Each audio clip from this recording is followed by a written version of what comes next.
रमज़ान मुबारक को सैयदा कायनात, मखदूम कायनात, सैयदतुन निसाए अहलिल जन्ना हज़रत जनाब सैयदा फ़ातिमा ज़हरा रज़ी अल्लाह ताला अन्हा का यौम विसाल है। और मेरे नबी करीम अलैहिस्सलातु सलाम ने अपनी शहजादी से बड़ा प्यार किया। हुजूर ने अपनी इस बेटी की बड़ी तरबियत फरमाई है। नबी करीम अलैहिस्सलाम ने उस दौर के अंदर के जब लोग बेटियां दफन कर देते थे, जिंदा जमीन में गाड़ देते थे, हुजूर ने बेटी की इज्जत का, हुर्मत का, हुकूक का नारा लगाया। तो फिर नारा सिर्फ लोगों के लिए नहीं लगाया, बल्कि नबी पाक ने लोगों को बेटी से प्यार करके दिखाया। हुजूर ने करके दिखाया है कि बेटी से प्यार इस तरह होता है। जिस घर के अंदर औरत तरबियत याफ्ता होती है ना, वो घर जन्नत नजीर बन जाता है। बस ये शायद हरफ़े आखिर है, शुरू में भी और आखिर में भी। और जिस घर के अंदर औरत गैर तरबियत याफ्ता औरत पहुंच जाए, वो घर बड़ा ही शानदार क्यों ना हो, वो खंडर होता है। इसलिए कि वहां तरबियत याफ्ता औरत मौजूद है। बस ये समझ लो। और मैंने दुखते हुए और तड़पते हुए लोग देखे हैं, इसलिए कुछ फैसले ऐसे हो गए कि वो बेचारे सारी सलाहियतों, खूबियों, तकवे और परहेजगारी के बावजूद, क्योंकि घर के अंदर औरत तरबियत याफ्ता नहीं थी, तो वो दुनिया में कोई बड़ा काम सारा अंजाम नहीं दे सके। ये घर की मलका होती है ना औरत, घर को सेंचना है, आपके बच्चों की तरबियत करनी है, एक लाजमी जुज है, उसको समझ लें। बच्चे, बाप जितना मर्जी मुशफिक हो, मेहरबान हो, पर बच्चों की अटैचमेंट अपनी, बोलिए, मां के साथ होती है ना। तो इसका मतलब है कि बच्चे जिसके साथ अटैच है, कभी भी छोटी उम्र में, बड़े हो जाए तो बात और है, कुछ चीजों को समझने लगे, असर लेने लगे, मामला और है। लेकिन जब तक बच्चे छोटे रहते हैं, वो हर मामले में उनकी माँ हक पे न भी हो तो फिर भी वो उससे प्यार करते हैं। ये ममता है, करना चाहिए, इसमें कोई ऐसी बात नहीं। लेकिन जो बात समझा रहा हूं वो ये है कि बच्चों की माँ अगर गैर तरबियत याफ्ता होगी तो बच्चे तो उससे अटैच फिर भी होंगे, तो बच्चों की तरबियत पर भी असर पड़ेगा। तो इसलिए अपनी बेटियों की तरबियत करें, अपनी बहनों की तरबियत करें, ताकि किसी के घर में जाके वो आदमी तकलीफ महसूस ना करे, वो अजियत महसूस ना करे। बल्कि जब मेरी बेटी, मेरी बहन किसी के घर में जाए तो उसके घर को अमन वाला कर दे, सुकून वाला कर दे। तो हम तबाही है घरों की। मैंने बड़े बड़े सियाने लोग तड़पते देखे, आप यकीन करें, तड़पते हुए, सिसकते हुए, बिलबिलाते देखे हैं। इसलिए कि घर के अंदर का माहौल खौफनाक हो गया, गैर तरबियत याफ्ता माहौल। और कई दफा ऐसे मामलात होते हैं बाज लोगों के कि जिनके लिए मुश्किल होता है उस मामले को तब्दील करना। तो मेहरबानी फरमाए, जुम्मतुल मुबारक में आज ये नियत करें कि हम बेटियों की तरबियत पर तवज्जो देंगे, बेटी की तरबियत करेंगे इंशाअल्लाह, तवज्जो देंगे इंशाअल्लाह। और तरबियत का मतलब हमारे यहाँ लोगों ने सख्ती ले लिया है। आज जो मैं बात करूंगा ना, उसके दोनों पहलू याद रखिएगा कि तरबियत का माना सख्ती नहीं। मेरे रसूल पाक अलैहिस्सलाम ने जनाब फातिमा ज़हरा से प्यार भी खोल के किया है और तरबियत भी खोल के फरमाई। हम समझते हैं कि तरबियत जिसने करनी है वो डंडा पकड़े रहे, फिर हंसे ना, मुस्कुराए ना, हर वक्त डंडा इस्तेमाल करेगा तो तरबियत होगी। दोनों बातें गलत है। तरबियत भी करनी है और प्यार भी करना है। हजरत फातिमा ज़हरा हुजूर अलैहिस्सलाम की 7 औलादें हुई, 3 बेटे और 4 बेटियां। और चारों बेटियों में सबसे छोटी हैं जनाब फातिमा। नबी पाक की 4 बेटियां हैं, 4 बेटियां हुजूर की। चूंकि पहली 3 बड़ी थीं, जल्दी शादियां हो गई, अपने घरों को चली गई। जनाब फातिमा सबसे छोटी थी, ज्यादा वक्त नबी पाक के साथ रही, और फिर शादी के बाद भी हुजूर के बिल्कुल करीब रही। और फिर रसूल पाक ने अपनी नस्ल का चलना भी जनाब फातिमा से बयान किया कि इन्हीं से मेरी औलाद चलेगी, इसलिए उनका तज़किरा ज्यादा है। ये जुल्म न किया जाए कि हुजूर की शहजादी एक थी, नबी पाक की 4 बेटियां हैं, बड़ी बेटी, दूसरी बेटी, तीसरी बेटी, उनके भी हमें नाम याद होने चाहिए। हुजूर की एक शहजादी का नाम जनाब ज़ैनब है। हजरत फातिमा ने भी फिर अपनी एक बेटी का नाम ज़ैनब रखा, बहन के नाम पर।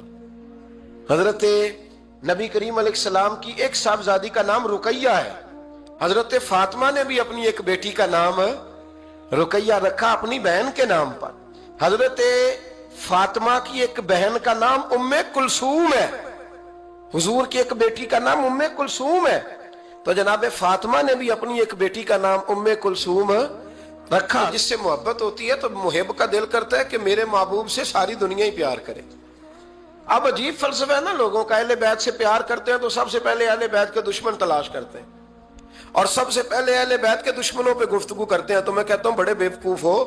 دشمن نہ تلاش کرو, غلام تلاش کرو, پیارے تلاش کرو ان کے. یہ غلط ہے تمہارا انداز فکر. تو جناب فاطمہ الزہرا سے حضور نے بڑی محبت کی. حضرت خدیجہ الکبریٰ رضی اللہ تعالی عنہ فرماتی ہیں کہ بڑا پیار کیا نبی پاک علیہ السلام نے حضرت فاطمہ سے. چھوٹی تھی نا. ادھر حضرت عائشہ صدیقہ کہتی ہیں کہ نبی پاک نے بڑی محبت فرمائی. مشکات میں حدیث ہے, کسی نے حضرت فاطمہ الزہرا حضرت عائشہ صدیقہ سے پوچھا, سچے باپ کی سچی بیٹی, صدیق کی بیٹی صدیقہ. کسی نے پوچھا کہ عائشہ حضور علیہ السلام کو سب سے زیادہ محبت کس سے تھی؟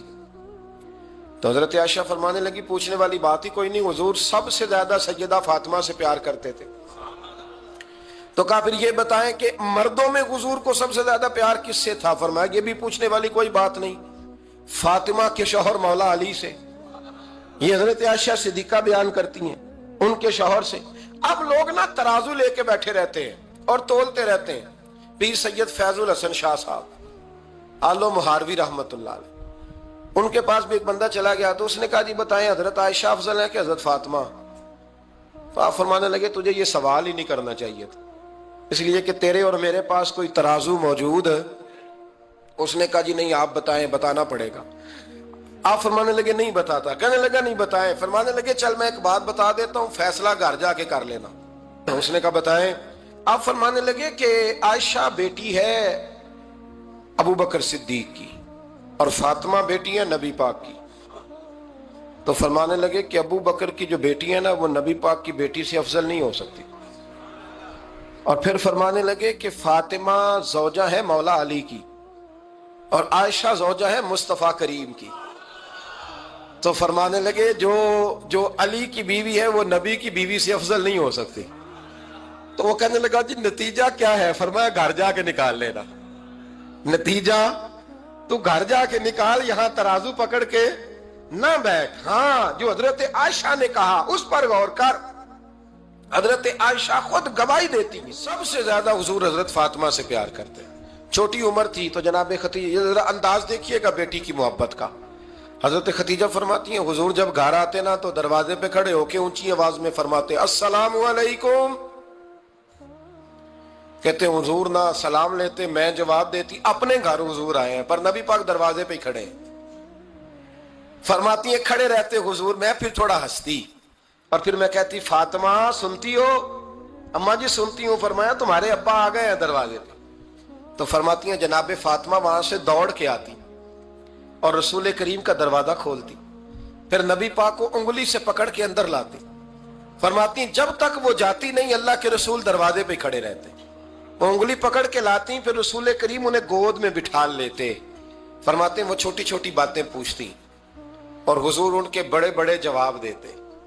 وہ چھوٹی چھوٹی باتیں. بچپن کی ایک بات لکھی ہے ہمارے محدثین نے. ایک دن چھوٹی عمر میں, بالکل چھوٹی عمر میں حضرت فاطمہ نے پوچھا یا رسول اللہ میں اپنے رب کو کب دیکھوں گی؟ اللہ اکبر, عمر چھوٹی اور بات بڑی کر دی. میں کب دیکھوں گی؟ تو حضور نے فرمایا فاطمہ بڑی جلدی. رب کریم تمہیں جنت میں لے جائے گا اور ساری جنتی عورتوں کی سردار بنائے گا اور پھر میرا رب تجھے اپنا دیدار بھی کرائے گا. تو جناب فاطمہ الزہرا رضی اللہ تعالی عنہا چھوٹی چھوٹی باتیں کرتی ہیں. حضرت خدیجہ کہتی ہیں جب چلے جاتے نا حضور تو میں پھر بلاتی, میں کہتی ادھر آنا فاطمہ, کیا باتیں کر رہی تھی اپنے ابا سے؟ تو کہتی پھر وہ مجھے بتاتی بھی اور راضی بھی ہوتی. یہ سلسلہ آخر تک چلا. یہ حضرت فاطمہ سے راز کی باتیں کرنا حضور کا آخر تک چلا. بخاری مسلم میں حدیث, وہاں راوی حضرت خدیجہ ہے, یہاں راوی حضرت عائشہ صدیقہ ہے.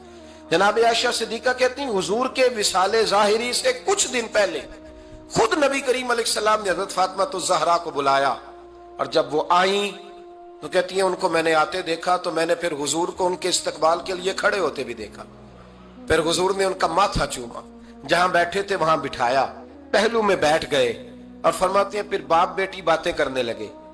میں کوئی چیز بنا رہی تھی تو جناب عائشہ کہتی ہے میں نے دیکھا کہ حضور نے ان کے کان میں کوئی بات کہی تو جناب فاطمہ رونے لگ گئی، پھر حضور نے کان میں کچھ کہا تو وہ مسکرانے لگی۔ کہتی ہیں حضور وہ بات کر کے تشریف لے گئے، فاطمہ ابھی بیٹھی تھی، میں آئی، میں نے آ کے کہا کہ فاطمہ بتاؤ نبی کریم علیہ الصلوۃ والسلام نے آپ سے کیا کہا، کبھی ہنستی تھی کبھی روتی تھی، تو فرمایا حضور نے منع کیا ہے، یہ میرا اور میرے نبی کا راز ہے، میں حضور کی حیات ظاہرہ میں یہ بات کسی کو بتا نہیں سکتی۔ فرماتی ہیں کہ فاطمہ سے تو میں نے پوچھ لیا پر حضور سے پوچھنے کی تو جرت ہی نہیں تھی نا، لیکن وہ راز کی بات تھی۔ کچھ دن گزرے تو حضور بیمار ہو گئے، پھر کچھ دن گزرے تو حضور کا وصال ہو گیا۔ فرماتے ہیں کچھ عرصے کے بعد میں سیدہ فاطمہ الزہرا سے ملی تو میں نے کہا فاطمہ وہ بھید کھول تو دے، آج تو کھول دے وہ راز کیا تھا۔ آپ کو بلایا گیا، پھر آپ آئیں، پھر حضور نے بات کی، پھر نبی کریم علیہ السلام کے بات کرنے پر کبھی آپ روئیں کبھی آپ ہنسی، تو یہ کیا تھا؟ تو کہتی ہیں جناب فاطمہ پھر رونے لگی، کہنے لگی ہاں اماں جی اب میں پردہ کھول دیتی ہوں، اب میں راز بتا دیتی ہوں۔ حضور کا وصال ظاہری ہو گیا۔ فرمانے لگی مجھے حضور نے بلایا اور میرے کان میں فرمانے لگے فاطمہ وقت تھوڑا رہ گیا ہے، اب تیرے والد نے جانے کا پروگرام بنا لیا ہے، اب نہ ٹائم آ گیا ہے بچھڑنے کا۔ فرماتی ہیں جب میں نے یہ بات سنی تو میں رو پڑی، حضور آپ بچھڑ جائیں گے؟ کہتی ہے میں روئی۔ ذرا حدیث کے جملوں پہ غور کرنا، ماتی تھوڑی دیر گزری تو حضور نے میرے کان میں کہا فاطمہ پتر رو نا، بیٹے رو نا، میرے جانے کے بعد جو سب سے پہلے میرے پیچھے آ کے مجھے ملے گی نا بیٹی وہ تو ہی ہوگی۔ اللہ کرے میں سمجھا سکوں آپ کو بات، جب کہا نا کہ میں وصال کروں گا تو رو پڑی، اور جب کہا نا میرے بعد تیرا بھی جلدی وصال ہو جائے گا تو حضرت فاطمہ نے ہنسنا شروع کر دیا۔ کیا پیار ہے میرے محبوب علیہ الصلوۃ والسلام کے ساتھ جناب فاطمہ کا۔ ان کے وصال کی خبر سنی تو رو پڑی اور اپنے کی سنی تو ہنس پڑی۔ اور پھر حضور نے کہا فاطمہ تجھے یہ بھی پتا ہے نا کہ اللہ تجھے جنتی عورتوں کا سردار بنائے گا، یہ بھی تجھے پتا ہے۔ تو جناب فاطمہ الزہرا کے ساتھ شروع سے لے کر آخر تک میرے رسول کریم علیہ السلام کی محبت رہی، پیار رہا۔ اور جناب فاطمہ کا جو حضور سے پیار تھا، ایک ہے باپ کا شفقت کرنا اور ایک ہے بیٹی کا پھر اپنے باپ سے، بولیے یہ بیٹیاں جو ہوتی ہیں نا ان کا بھی رویہ کو انوکھا ہوتا ہے ساری دنیا سے، انوکھا۔ میں کبھی کبھی کچھ ایسی باتیں کرنے کو دل کر جاتا ہے کہ جو کر گزرتے ہیں۔ ایک صاحب مجھ سے ایک دن کہنے لگا حضرت صاحب بڑی مشکل میں ہوں اور اتنا کٹھن وقت آ گیا کہ کوئی حال ہی نہیں۔ میں نے ان سے کہا کہ اپنی اماں سے دعا کراؤ، مسئلہ ٹھیک ہو جائے گا۔ میں نے لگا اماں تو انتقال کر گئی، تو میں نے کہا بہن سے دعا کراؤ۔ کہنے لگا بہن دور رہتی ہے، تو میں نے کہا پھر بیٹی سے کرا لو۔ آپ یقین کریں اللہ کے گھر میں بیٹھا ہوں، رمضان کا مہینہ مجھے تیسرے دن ملا، کہنے لگا حضرت صاحب الحمدللہ اللہ نے میری مشکل آسان کر دی۔ کہنے لگا یہ نسخہ آپ نے بڑا عجیب بتایا ہے، پیر تو اس قسم کی باتیں نہیں نہ بتاتے، پیروں نے تو آپ کو پتا ہے دعائیں قید کر کے رکھی، صرف ہماری قبول ہونی ہے۔ کہنے لگے آپ ان کا میرے ساتھ ارادت کا رشتہ ہے۔ کہنے لگے آپ کس طرح کے پیر ہیں کہ آپ نے مجھے پلٹ کے کہہ دیا کہ اماں سے، بہن سے، بیٹی سے۔ تو میں نے کہا اصل بات یہ ہے کہ میں کبھی تھکا بھی ہوتا ہوں، کبھی کسی رنگ میں بھی ہوتا ہوں، اور کئی دفعہ اب تو یہ حال ہو گیا ہے کہ رونا آئے بھی تو روتے نہیں کہ لوگ تماشا نہ سمجھے، کئی دفعہ آنسو چھپانے بھی پڑتے ہیں کہ لوگ اس کو اداکاری اور فنکاری ہی نہ سمجھنے لگ جائے۔ تو میں نے کہا یہ جو بیٹی ہوتی ہے نا، یہ جو بہن ہوتی ہے، یہ جو ماں ہوتی ہے، اس کو اشارتاً بھی آپ کان میں کہہ دینا مشکل میں ہوں تو یہ رات کو رو رو کے مصلی بھگو دیتی، یہ رو رو کے دعا مانگتی ہے بیٹے کے لیے، بھائی کے لیے، باپ کے لیے۔ اس کا رنگ ہر بیٹی پیار کرتی، اور یقین کریں کہ کلیجہ ٹھنڈا ہو جاتا ہے جب بیٹیاں چھاتی پہ لیٹتی ہیں تو لطف آتا ہے کہ اللہ کریم نے اس ننھی سی کلی میں کیا ٹھنڈک رکھی ہے کہ سارے دل کا جو ہے بوجھ اس نے ہلکا کر دیا۔ تو بتائیے پھر میرے نبی پاک کی شہزادی کی حضور سے محبت کتنی ہوگی۔ چھوٹی سی عمر تھی حضرت فاطمہ کی جب حضرت خدیجہ وصال کر گئی، تو کسی نے کہا فاطمہ سب سے پہلے گھر سے کب نکلنا ہوا؟ تو بخاری مسلم میں حدیث ہے اللہ کے نبی نا बैतुल्लाह शरीफ के सामने सजदे में थे तो अबू जहल को शरारत सूझी, शरारत। उसने कुछ लोगों से कहा, उकबा बिन नबी मुईद था, कुछ और लोग थे, कहने लगा मैं अभी रास्ते से गुजरा हूं तो वहां किसी ने ऊंट ज़िबा किया है। तो ऊंट की ओजड़ी, आपने ओजड़ी देखी है ना, जानवर की ओजड़ी बड़ी वजनी होती है, उसमें गंदगी होती है। ऊंट की ओजड़ी बड़ी वजनी होती थी। कहने लगा वहां ऊंट की ओजड़ी पड़ी है, वो देखो नबी पाक माज़अल्लाह सजदे में है, तो माज़अल्लाह सुम्मा माज़अल्लाह वो ऊंट की ओजड़ी उठाओ हुजूर की गर्दन पे रख दो। थोड़ा सा मुश्किल से जुमा पढ़ना पड़ जाए ना, और थोड़ा सा मुश्किल से पढ़ाना पड़ जाए, तो हम दीन के बहुत बड़े खिदमत गुजार बन जाते हैं। ये देखो सजदे कितनी मुश्किल से हो रहे हैं, ये देखो सजदे कितनी मुश्किल से हो रहे हैं, कितनी मुश्किल से हुजूर के सरे अनवर पर ओजड़ी रख दी। ये वो वक्त है कि ना तो चचा अबू तालिब हैं जो पहुंच जाते, ना जनाब खतीजा हैं जो बंदोबस्त करती। तो किसी ने ना जनाब खतीजा के दरवाजे के सामने मुंह करके कहा कि महबूब के घर वालों, हुजूर के सरे अकदस पर ओजड़ी रख दी है किसी, और हुजूर सरे अकदस उठाते हैं तो तकलीफ महसूस करते हैं। जनाब फातिमा कहती पहला दिहाड़ा था जब मैं चेहरे पे कपड़ा डाल के ना तो अपने बाबा के लिए निकली। फरमाती पहला दिन था, मैं हरम काबा में पहुंची, हुजूर को सजदे में देखा तो छोटे छोटे हाथों से मैंने ओजड़ी नीचे गिराई। हुजूर बोले कुछ नहीं, ना मैंने कोई बात की। मैंने हुजूर की उंगली को थामा और मैं कुएं पे ले आई।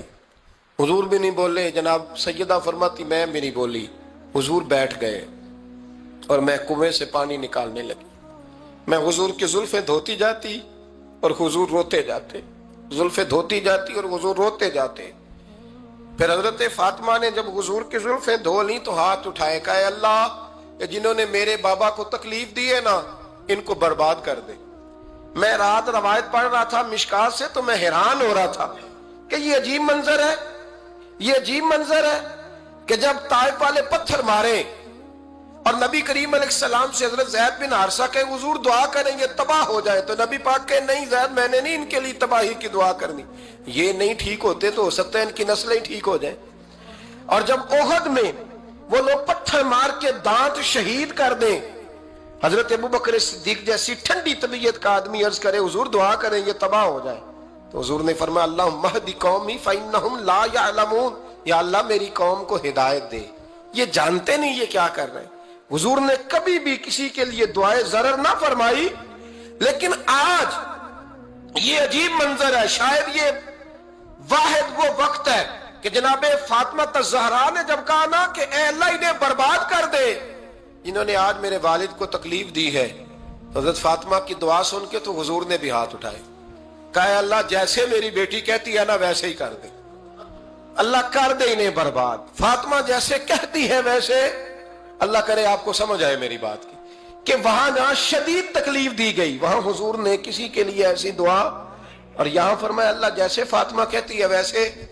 अल्लाहु अकबर। हजरत अब्दुल्ला इब्ने मसूद कहते हैं कि वो दुआ भी मैंने सुनी, और फिर मैंने उन सब लोगों को जिनके लिए जनाब सैयदा ने दुआ की थी, उन सब को फिर मैंने बदर में कटते हुए भी देखा। मैंने उनकी लाशों पर घोड़े चलते हुए भी देखे। फिर मैंने देखा कि सहाबा उन्हें घसीट कर कुओं में डाल रहे थे। मैं गौर से देख रहा था और उनके चेहरे पहचान रहा था। तो मुझसे किसी ने कहा अब्दुल्ला तुम क्या गौर कर रहे हो? तो मैंने कहा मैं गौर कर रहा हूं, ये वही है सारे जिनके लिए सैयदा फातिमा ने दुआ की थी कि ये बर्बाद हो जाए, ये वही है मेरे रसूल करीम अलैहिस्सलाम की हर तकलीफ को जनाब फातिमा ने अपनी तकलीफ समझा। हर तकलीफ को, जब इंसान के दाएं बाएं कुछ लोग होते हैं ना, उसके दुख भी समझने वाले, सुख समझने वाले लोगों की तादाद लंबी चौड़ी होती है। हमारे जमाने में हमारे हर आदमी के साथ जाती मुतालबात हैं, जाती। तो जब तक वो मेरा मुतालबा पूरा करता रहता है मेरा उससे प्यार रहता है, और जब वो मेरी ख्वाहिशात पूरी करनी छोड़ देता है फिर मेरा उससे कोई रिश्ता नहीं रहता।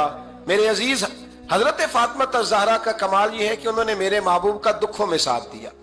हुजूर की तकलीफ पर वो तकलीफ में आती, परेशान होती। यहां से बात चली, 4-5 साल उम्र मुबारक थी। हजरत फातिमा की कुल उम्र 29 साल हुई है। हुजूर की आदत मुबारक थी, जब सफर पे तशरीफ ले जाते थे तो सबसे आखिर में सैयदा फातिमा के घर जाते। वापिस आते तो सबसे पहले सैयदा फातिमा के घर जाते। मौला अली कहते हैं एक दिन मैंने अजीब नज़ारा देखा, नबी करीम अलैहिस्सलाम सफ़र से वापस आने वाले थे। मैंने हज़रत फातिमा को इत्तला दी कि हुजूर आज पहुंच जाएंगे, तो उन्होंने घर सारा साफ किया, सजाया, संवारा, खाना पकाया। लेकिन फरमाती हैं जैसे ही हुजूर अंदर दाखिल हुए ना घर के, जनाब फातिमा ने हुजूर का चेहरा देखा तो हाथ पकड़ के चूमने लगी। और कहते हैं जब उन्होंने सर उठाया तो उनका चेहरा सारा आंसुओं से भरा हुआ था।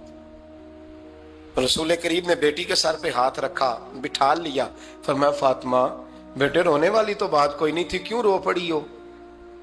तो अर्ज करने लगी महबूबा मैं बचपन से देख रही हूं, मेहनत करते, जद्दोजहद करते, मुशक्कत करते, या रसूलल्लाह आज आप आए हैं तो आपके चेहरे पर थकावट के आसार है, हुजूर वजूद थका हुआ है। या रसूलल्लाह मैंने सारी जिंदगी आपको काम करते देखा है, मदीने वाले हबीब मुझे बता तो सही काम कब तक करना है? को वक्त आएगा जब आपकी कमर भी बिस्तर से लगे, को टाइम आएगा आप घर में बैठे मन पसंद गिजाएं खाएं, हुजूर कब तक ये जद्दोजहद करनी है, कब तक ये काम होगा? जनाब फातिमा फरमाती हुजूर ने मेरे आंसू पूछे। मौला कायनात शेर खुदा फरमाते हैं नबी करीम अलैहिस्सलाम फरमाने लगे फातिमा तेरे बाप की ड्यूटियां बड़ी ज्यादा है, जब तक दुनिया के आखिरी कोने तक दीन नहीं पहुंच जाता और जब तक ईंटें और पत्थर भी मेरे दीन का पैगाम सुन नहीं लेते उतनी देर तक तेरा बाप जद्दोजहद करता ही रहेगा। ये बड़ा मुश्किल काम है, ये दीन का सफर, ये दीन की जद्दोजहद, ये दीन की थकावट। आप अपनी मर्जी नहीं कर पाते, लोग अपनी मर्जी के साथ जी नहीं पाते जो इस रास्ते के मुसाफिर होते हैं। वो दीन की प्रॉपर्टी होते हैं, उन्हें दीन के मुताबिक चलना पड़ता है। तो जनाब फातिमा ने वो सारे रंग देखे रसूल करीम अलैहिस्सलाम की हयात मुबारका के। फिर ये सारी कैफियत जब देखी ना कि हुजूर इतनी मेहनत करते हैं, तो फिर जनाब फातिमा को मेरे नबी की उम्मत से प्यार बड़ा हो गया सल्लल्लाहु। समझिएगा इस बात को, उम्मत मुस्लिमा से हजरत फातिमा को बड़ा। इमाम हसन कहते हैं मेरी अम्मा सारे काम करती थी घर के। अब तो शहजादे हैं ना हमारे बच्चे, काम और बच्ची, यानी बच्ची मेके से वापस आती है तो सबसे बड़ा दुखड़ा ये सुनाती है कि वो काम बड़ा कराते हैं। यही है ना दुखड़ा? हाँ ना तो करें। सबसे बड़ा दुखड़ा क्या है? पता नहीं क्या कराते होंगे, हाल नहीं चलवा लेते कहीं, या कुछ चक्की नहीं पिसवा लेते, पता नहीं कौन सा ऐसा काम है। और मैं, आप नाराज ना हो जाना, मैं भी बेटी का बाप हूं, मैं भी बहनों का भाई हूं, मैं भी इस बात को समझता हूं, लेकिन एक बात जहन में रखना, कोई ये बात नहीं है कोई करने वाली कि सारे बच्ची के माँ बाप जमा होके पहुंच जाते हैं हमारी बच्ची जी काम बड़े करती है। मसलन क्या करती है, क्या करती है वो? आओ मैं बताऊं मेरे मुस्तफा की बेटी क्या करती थी। मैंने सैकड़ों दफा ये बात की है और मेरा दिल करता है रोजाना करूं, फिर करता हूं। दुनिया में कोई इतना गरीब है जिसकी बेटी इतना काम करे कि हाथों पे छाले पड़ जाए? है कोई इतना गरीब तो उठ के बताए कि मेरी बेटी ससुराल में इतना काम करती है कि छाले पड़ जाते हैं? मैं दिखाता हूं, मेरे रसूल की शहजादी को छाले पड़ जाते।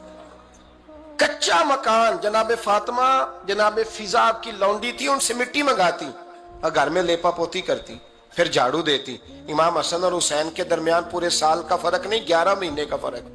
दोनों बच्चों को संभालती। जनाबे अली की वालदा हजरत फातिमा बिनते असद बूढ़ी थी, जनाबे फातिमा वो खोल के नौकरी करती कि हजरत फातिमा बोल पड़ती, हजरत फातिमा बिनते असद बोल पड़ती। कहती बेटे फातिमा मेरा इतना ना ख्याल रखा कर, तेरे अपने भी बच्चे हैं। जनाबे फातिमा फरमाती आप सिर्फ अली की माँ तो नहीं ना, आप मेरी भी तो माँ है ना। यहाँ बीबियां फलसफा बयान करती हैं, वो कहती हैं जी किस हदीस में आया है सास ससुर की खिदमत फर्ज है? मैंने कहा किसी में भी नहीं आया। हम क्या कह रहे हैं, किसी में भी नहीं आया, लेकिन ये तो आया है ना कि शौहर राजी हो तो अल्लाह राजी रहता है।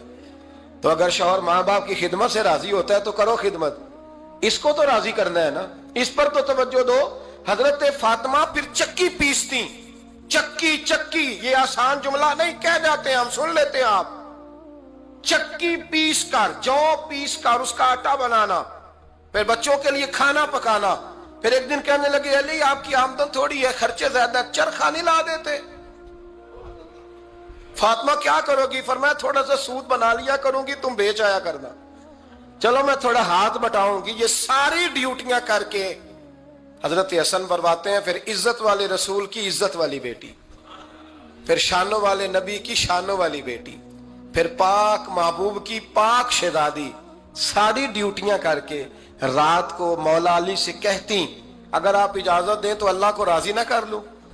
حضرت علی فرماتے فاطمہ جیسے دل کرے، تو امام حسن کہتے ہیں پھر میری ماں مصلی بچھا لیتی، مصلی، اور پھر ساری رات وہ نماز پڑھتی، ساری رات، اور فرماتے ہیں جب سویرے ہاتھ اٹھاتی تو پہلی دعا یہ کرتی اے اللہ میرے رسول کی امت پہ رحم فرما، اے اللہ میرے رسول کی امت پہ رحم فرما۔ تو کہتے ہیں زمانے بیت گئے یہ دعا سنتے تھے، ایک دن میں قریب گیا تو میں نے کہا امی حضور کوئی دعا میرے لیے بھی کر دیں، کوئی حسین کے لیے بھی کر دیں، کوئی زینب کے لیے بھی کر دیں، ساری دعائیں امت مصطفیٰ امت مصطفیٰ امت مصطفیٰ۔ کتنا بڑا جملہ ہے، کتنا بڑا، شیخ محقق نے لکھا ہے کتنا بڑا۔ جناب فاطمہ فرمانے لگی تیرے لیے بھی کرتی ہوں، حسین کے لیے بھی کرتی ہوں، زینب کے لیے بھی کرتی ہوں، سب کے لیے کرتی ہوں، پر بیٹا یاد رکھنا فاطمہ کی دعاؤں پر پہلا حق میرے رسول کی امت کا ہے۔ فاطمہ کی، اصل میں بات بہت خوشی کی سنا دی میں نے آپ کو، لیکن آپ وہیں سست کے سست رہ گئے۔ یہ کسی عام آدمی کی دعا نہیں، پیر صاحب کی، درویش صاحب کی رٹی رٹائی دعا نہیں، یہ سیدہ فاطمہ کی دعا ہے۔ آپ کو اتنا بڑا خزانہ مل رہا ہے اور آپ سمجھے ہی نہیں بات کو۔ حضرت فاطمہ فرمانے لگی میری دعاؤں پر سب سے زیادہ حق میرے رسول کی امت کا ہے، تو میں یہ حق ہمیشہ ادا کرتی رہوں گی، میں انہیں دعائیں ہمیشہ دیتی رہوں گی۔ حضرت فاطمہ بڑا پیار کرتی ہیں۔ امام حسن کہتے ہیں کہ ایک پورا دن گزر گیا، کھانے کو کچھ نہ ملا، اگلی شام آ گئی تو چند روٹیاں کھانے میں ملیں، جون لائے حضرت علی، جناب فاطمہ نے پیس کے روٹی پکائی، فرماتی ہیں سب کو کھانا کھلا دیا تو اپنی روٹی آپ نے رکھ لی۔ جب آپ کھانا کھانے لگی، کھانے پر ہاتھ ہی رکھا تھا کہ دروازے پر کسی نے صدا دی، تو کہتے ہیں بولنے والے کے لفظ بڑے عجیب تھے، جس نے صدا دی نا اس کے لفظ بڑے عجیب تھے، کہنے لگے اور رسول اللہ کی بیٹی میں 2 دن سے فاقے میں ہوں، تو مجھے پتا ہے اس گھر سے روٹی ضرور ملے گی۔ جناب فاطمہ نے نہ کھانا اٹھایا، امام حسن کو کہنے لگی بیٹے دے آ۔ جناب حسن کہتے ہیں مجھے بڑی تکلیف ہوئی، ہم سب کھانا کھا چکے تھے، مولا علی بھی کھا چکے تھے، صرف میری اماں نے نہیں کھایا تھا۔ ماں اور بیٹے کا پیار، اور پھر حسن حسین اور سیدہ کا پیار۔ فرماتے میں نے کہا اماں جی آدھی دے دیتے ہیں، آدھی آپ کھا لیں، پورا دن گزر گیا آپ فاقے سے ہیں۔ تو کہتے ہیں حضرت فاطمہ نے میرے سر پہ ہاتھ رکھا، پھر میرا ماتھا چوما، کہنے لگی بیٹا تو نے اس کی آواز نہیں نہ سنی جس نے صدا لگائی، اس نے نہ تو علی سے بات کی نہ تیرے ساتھ بات کی، اس نے تو کہا رسول اللہ کی بیٹی، تم نے صدا نہیں نہ سنی، اس کے لفظ کیا ہے، اس نے تو میرے ساتھ بات کی۔ اور پھر فرمایا بیٹے میں 1 دن سے فاقے میں ہوں، وہ 2 دن سے فاقے میں، میرا 1 دن گزارا اور ہو جائے گا امت کے ساتھ۔ ایک دن نا ایک نبی پاک کی بارگاہ میں شخص آیا، اس نے کلمہ پڑھا، قبیلہ بنو سلیم سے اس کا تعلق تھا۔ نبی کریم علیہ السلام نے اس سے اس کی مالی حالت پوچھی، تو عرض کرنے لگا یا رسول اللہ صلی اللہ علیہ وسلم میرے قبیلے میں 3000 لوگ ہیں اور سب سے غریب میں ہی ہوں۔ نبی کریم صلی اللہ تعالی علیہ وسلم نے فرمایا اس کی مدد کرو بھائی۔ حضرت سعد بن عبادہ اٹھے تو انہوں نے نا اس کو کہا کہ میری اونٹنی باہر کھڑی ہے، تو یہاں سے اٹھ کے چل، میں اونٹنی تجھے دیتا ہوں۔ مولا علی شیر خدا اسی وقت اٹھے اور آپ نے اپنے سر سے امامہ شریف اتارا، فرمایا میں نے کل ہی خریدا ہے، یہ میں تمہیں تحفے میں دیتا ہوں۔ حضور نے نا حضرت سلمان فارسی کی ڈیوٹی لگائی، فرمایا اسے سواری بھی مل گئی، کپڑے بھی مل گئے، اس کے کھانے کا بندوبست کر، پتہ کر کس گھر میں کھانا ہے تو لا۔ حضرت سلمان فارسی کہتے ہیں میں گلی میں نکلا تو پہلی نظر میری سیدہ فاطمہ کے دروازے پہ پڑی، میں نے دستک دی، سیدہ فاطمہ اندر سے بولی کون ہے؟ میں نے کہا میں غلام سلمان فارسی۔ جناب فاطمہ تزارہ سے میں نے عرض کی ایک بندہ آیا ہے، کلمہ پڑھا ہے، اور وہ کہتا ہے 3000 آدمی میرے قبیلے میں ہیں اور سب سے غریب میں ہوں۔ تو اماں جی اس کو مولا علی نے امامہ دے دیا ہے اور حضرت سعد بن عبادہ رضی اللہ تعالیٰ عنہ نے اونٹنی دے دی ہے۔ اب وہ حضرت فاطمہ فرما سکتی تھی کہ جب شیر خدا نے دے دیا ہے تو ہمارا تو حصہ پڑ گیا، تو فرمانے لگی بھئی میرے ساتھ کیا مطالبہ ہے بتاؤ جلدی کرو۔ کہا کھانا نہیں کھایا اس نے، تو آپ فرمانے لگی کھانا دیتے ہیں۔ حضرت سلمان فارسی کہنے لگے اماں جی کھانے میں کیا ہے؟ تو کہنے لگی کچھ بھی نہیں، 3 دن ہو گئے حسن حسین نے روٹی نہیں کھائی، پر بڑا کچھ ہے میں دیتی ہوں۔ کہتے میں سوچ میں پڑ گیا کہ انہوں نے 3 دن سے نہیں کھایا، پھر بھی بڑا کچھ ہے، پھر بھی हमने ना जो खाया है और बाकी का सालन फ्रिज में रखा है, परसों वाला भी फरीज हुआ पड़ा है, शाम की सब्जी आ गई, किसी ने पूछा हाल क्या, कहता सबसे गरीब मैं ही हूं, बड़ा माड़ा बंदा हूं, रो पड़ेंगे, परेशान। कहा बच्चों ने 3 दिन से रोटी नहीं खाई, पर सलमान बड़ा दिया है मेरे अल्लाह ने, बड़ा कुछ है। तो कहा अम्मा जी फिर करना क्या है? फरमाया तो ठहर ना मैं बताती हूँ। कंबल पड़ा था, बिस्तरा समझ ले, मोटा ओढ़ने का, खद्दर का। हजरत फातिमा जल्दी से लाई, फरमाने लगे ये पकड़ो और देर ना करना, ये हमारी गली के कोने पे ना 2-4 घर छोड़ के तो एक यहूदी है, उसका नाम शमऊन है, वो इस तरह की चीजें गिरवी रख के या खरीद के ना तो पैसे भी दे देता है, जौ भी दे देता है, गंदम भी दे देता है, सिरका और खजूरें भी, उसे दे आ, और वो जो सामान देना वो मेरे पास ला, और ला के मुझे दे ताकि मैं जल्दी से उस आदमी के लिए बंदोबस्त करूं। पता नहीं बेचारा कितने दिनों का भूखा है, पता नहीं बेचारा कितने, अपने बच्चों ने 3 दिन से रोटी नहीं खाई, ला ना जरा। हजरत सलमान फारसी कहते हैं मैंने थोड़ा तवक्कुफ किया कि मैं आपका बिस्तर ले जाऊं, ये कंबल ले जाऊं, तो फरमाने लगी हुक्म है मेरा, तो जाना पड़ेगा। जनाब सलमान फारसी कहते हैं मैं शमून यहूदी के पास गया, मैंने कहा ये कंबल लो, चाहे तो नगद पैसे दे दो, सामान खरीद लेते हैं, और चाहे तो अनाज, जौ, सिरका, खजूरें जो तुम्हारे पास है दे दो। वो कहने लगा ये किसका है, बड़ा शानदार है, बड़ा खुशबू वाला है। तो कहा ये मौला अली के घर से आया है, पाक बीबी ने दिया है कि इसको गिरवी रख लो और मेहमान के लिए कुछ दे दो। कहा मेहमान कौन सा? कहने लगे हुजूर के पास आके एक शख्स ने कलमा पढ़ा है और वो मुसलमान हुआ है और वो गरीब है, उसको रोटी देनी है। तो वो शमून यहूदी कहने लगा मैं भी तो रात पढ़ा करता था, तो आज ही सवेरे मैंने पढ़ा है, आज ही सवेरे पढ़ा है, अभी पढ़ा है। मैं बड़ी देर से हुजूर आए थे पर मेरी आंखों पे पर्दा ही रह गया, मुकद्दर सिकंदर का देखो कि प्यासे चले जा रहे हैं किनारे किनारे, मैं प्यासा ही मरने लगा था, आज ही मैंने पढ़ा है कि जो आखिरी उम्मत आएगी ना, उस उम्मत में जो रसूलुल्लाह सल्लल्लाहु अलैहि वसल्लम के करीबी होंगे, उनका कमाल ये होगा कि वो अपना पेट पर पत्थर बांध के दूसरों की मदद किया करेंगे। ये मैंने आज ही पढ़ा है और अभी तूने मुझे उसका नजारा करा दिया है। कहने लगा ये चादर भी ले जा, जौ भी ले जा, सिरका भी ले जा, आटा भी ले जा, खाना भी ले जा, और इस तरह करके मेरे पास से नगद भी ले जा, और जनाब फातिमा से कहना ये सारा कुछ रख ले, और उन्हें कहना कि मुझे पता है आप कबूल नहीं करेंगी पर कबूल कर ले, वो आपका कंबल आया है तो मेरा दिल नरम हो गया है, मैं ये कुर्बानी भी देता हूं और आपके बाप का कलमा पढ़ के मुसलमान भी होता हूं। हजरत फिजा कहती हैं, हजरत फिजा